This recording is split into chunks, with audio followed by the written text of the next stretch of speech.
June 1954. Sun Studio, Memphis, Tennessee. Elvis Presley stood in front of the microphone. He was 19 years old. Nobody knew his name. Not yet. Sam Phillips, the owner of Sun Records, sat in the control room. "All right, Elvis, let's try something different, something raw." Elvis nodded. He picked up his guitar, and he started playing. What happened next would change music history. Elvis recorded "That's All Right." It was raw. It was different. It was revolutionary. But that wasn't the only song he recorded that night. After "That's All Right," Sam Phillips said, "That was perfect. But let's do one more, something nobody's heard before." Elvis played another song, something he'd written himself, something personal, something from deep inside. Sam Phillips recorded it. Then he put the tape in a box. "We'll save this one," he said, "for later." But later never came. That tape was lost, and the world never heard it. This is just one of hundreds of songs Elvis Presley recorded that disappeared. Songs that were hidden, songs that were destroyed, songs that were locked away in vaults and never released. This is the story of Elvis's lost music, the songs the world was never meant to hear. Between 1954 and 1977, Elvis Presley recorded thousands of songs. Hits, ballads, gospel, rock and roll, country, blues, everything. But not all of them were released. In fact, hundreds of recordings were kept hidden, locked in vaults, stored in boxes, forgotten. Why? Sometimes it was because the songs weren't good enough. Sometimes it was because they didn't fit the image Colonel Parker wanted for Elvis. And sometimes they were lost by accident, but many of them were hidden on purpose.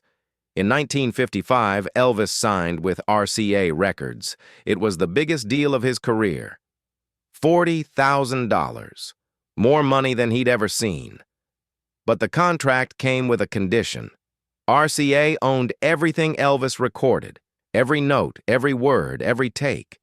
And Colonel Tom Parker controlled what got released. If Parker didn't like a song, it didn't get released. If he thought it wouldn't make money, it was shelved. If it didn't fit his plan for Elvis's career, it was locked away. Elvis had no say. "I want that song released," Elvis would argue. "No," Parker would say.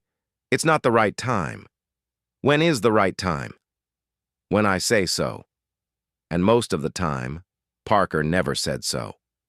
One of the most famous lost recordings happened in 1956. Elvis was in the studio recording his first album for RCA. He was excited, free, creating. During a break, he started playing around. He picked up his guitar and sang a song he'd written himself. It was slow, emotional, personal. The engineer, by habit, hit record. Elvis sang the entire song. When he finished, everyone in the studio was silent. It was beautiful, raw, real.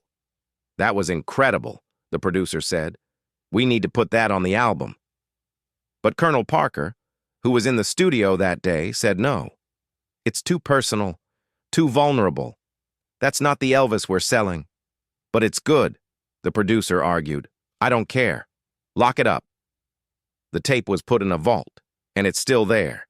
To this day, nobody knows the name of the song, or what it was about, or if it will ever be released.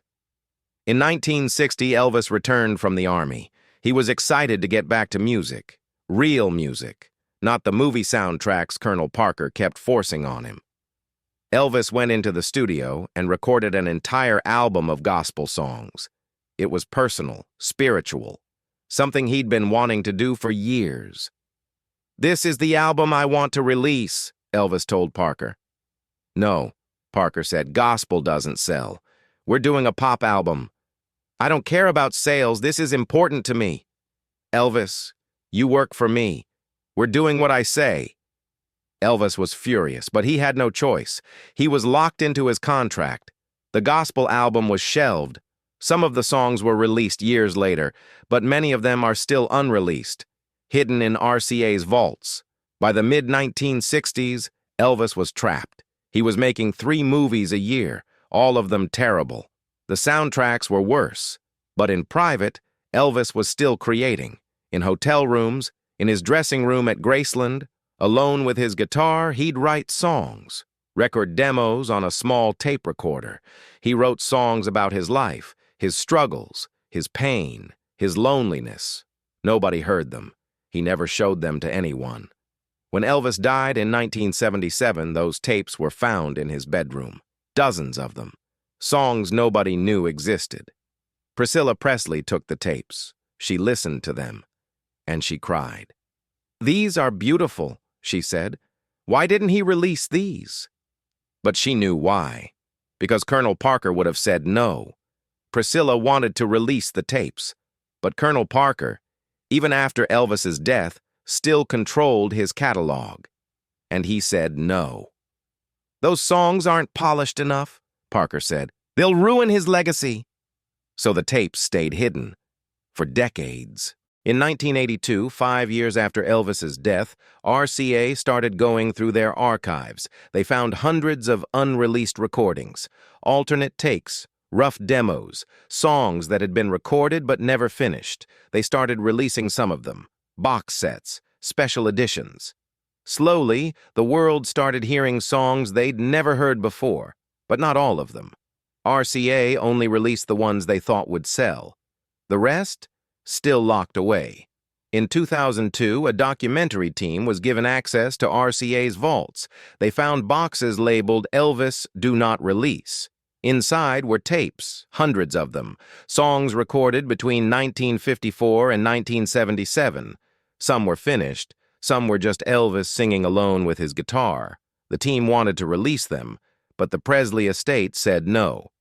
"Not yet," they said. "We need to protect his legacy." So the tapes went back into storage. One of the most heartbreaking stories involves a song Elvis recorded in 1969. He was at American Sound Studio in Memphis, recording what would become some of his greatest hits. Suspicious Minds. In the Ghetto. Kentucky Rain. During a late-night session, Elvis was exhausted. Everyone had gone home except the engineer. Elvis sat at the piano, and he started playing. He sang a song about his mother, about losing her, about how much he missed her. The engineer quietly hit record. When Elvis finished, he was crying. He looked up and saw the engineer. "Did you record that?" "Yes," the engineer said. Elvis wiped his eyes. "Delete it." "But Elvis, it's beautiful." "Delete it. I don't want anyone to hear that." The engineer nodded. "Okay." But he didn't delete it. He kept the tape hidden for years. When the engineer died in 2015, his family found the tape. They listened to it, and they couldn't believe what they were hearing. They contacted the Presley estate, offered to give them the tape.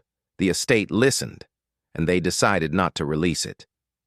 "It's too personal," they said. "Elvis didn't want anyone to hear it. We need to respect that." So the tape remains unreleased, hidden, a song about grief and loss that the world will never hear.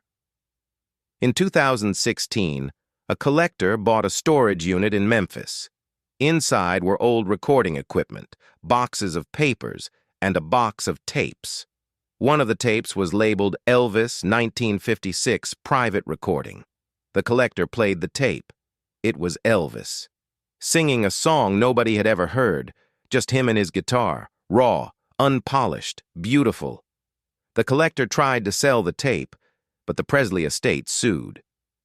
"That's our property," they said. After a legal battle, the estate won. They took the tape and locked it away. "Will you ever release it?" someone asked. "Maybe," they said, "but not now." That was 8 years ago. The tape is still unreleased. In 2024, researchers estimate there are still over 300 unreleased Elvis recordings, songs, demos, alternate takes, private recordings. Some are in RCA's vaults, some are in the Presley estate's archives, some are in the hands of private collectors, and some are just lost, gone, destroyed, forgotten. Why won't they release them? The official answer is always the same. We want to protect Elvis's legacy. We only want to release the best material. But many fans disagree. They want to hear everything, the good, the bad, the raw, the unfinished. Elvis was human, one fan said. He wasn't perfect, and that's okay. We want to hear the real him, not just the polished version Colonel Parker sold us. But the estate disagrees. And so the songs remain hidden. There are legends, stories passed down among collectors and fans, about songs that were recorded but never found. One legend involves a song Elvis wrote for his twin brother, Jesse, the brother who died at birth. Elvis supposedly recorded it in 1970, alone, late at night, at Graceland, but nobody's ever found the tape. Another legend involves a duet, Elvis and Johnny Cash, supposedly recorded in 1969, just the two of them. No band, no production, just two friends singing together, but if it exists, nobody knows where it is. Then there's the most famous legend of all, the final recording. According to the story, Elvis recorded one last song, the day before he died, August 15th, 1977. He went to the recording studio at Graceland, alone, and he sang. The engineer who was there swears it happened. He sang for 20 minutes, the engineer said. It was the most beautiful thing I'd ever heard. But when he finished, he said, "Don't keep this. I don't want anyone to hear it." The engineer says he erased the tape. But some people don't believe him. They think the tape still exists, hidden somewhere. If it does, it would be the last song Elvis ever sang, his final message to the world. But we'll never know, because the engineer took the secret to his grave. In 2019, a music journalist asked Lisa Marie Presley about the unreleased recordings. "Do you think they should be released?" the journalist asked. Lisa Marie thought for a moment. "I don't know," she said. "My father was a perfectionist. He only wanted people to hear his best work, and I want to honor that. But don't fans deserve to hear everything?" "Maybe," Lisa Marie said, "but my father also deserves to rest in peace, and I'm not sure releasing everything would let him do that." Lisa Marie died in 2023, and with her death, the debate continues. Today, the hunt for Elvis's lost recordings continues. Collectors search storage units, researchers dig through archives. Fans hope that one day everything will be released. But the truth is, some songs are lost forever, erased, destroyed, gone. And some songs are hidden on purpose, protected, guarded, kept secret. Maybe that's how it should be. Maybe Elvis deserves to keep some things private, even in death. Or maybe the world deserves to hear everything, the good, the bad, the raw, the real. Because Elvis Presley wasn't just a product. He wasn't just an image. He was a human being, an artist. And artists create, constantly, imperfectly, honestly. And maybe, just maybe, those lost songs are the most honest thing Elvis ever created. But we'll never know, because they're gone. Or are they? Somewhere, in a vault, in a box, in a storage unit, in someone's attic. Elvis's lost songs are waiting, hidden, silent, forgotten, waiting for the day when the world finally hears them, or waiting to be lost forever. That's the tragedy. Not that Elvis died, but that so much of his music died with him. The songs the world was never meant to hear, the music that was locked away, the recordings that disappeared, Elvis Presley's lost legacy, hidden in the shadows, waiting. Maybe one day they'll be found, maybe one day we'll hear them, or maybe they'll stay lost forever, and we'll never know what we missed.